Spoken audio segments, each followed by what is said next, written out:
The Hong Kong University has found that men and young people have a higher risk of heart muscle inflammation after getting a second COVID vaccine. The conclusion follows the first research done in Hong Kong using big data to look into the side effects of jabs. Janice Low reports. University of Hong Kong researchers have been studying the risk of carditis, or inflammation of the heart muscle, after a person gets the third COVID jab.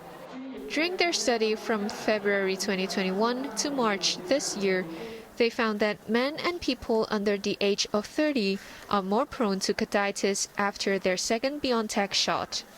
In the first 2 weeks, the incidence rate ratio of almost 11 is at least twice that of the first and third doses. But there's no specific reason. Generally, it is believed to be an immune response from the vaccine. That's why we also see it from COVID-19 infection, which has even a larger incidence rate. But Lai said expanding the interval between the first two doses will reduce the possibility of carditis.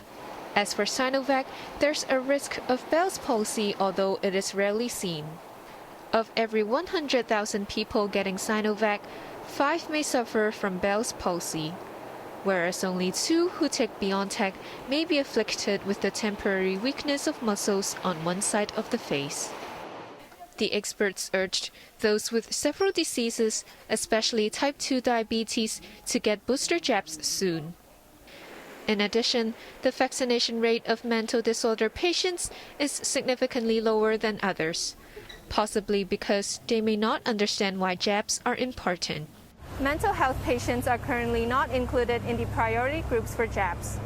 Hong Kong University researchers are pressing for this to change. They say the number of these patients contracting the virus and dying is proportionately higher than for other sectors of the community. Janice Low, HKIBC.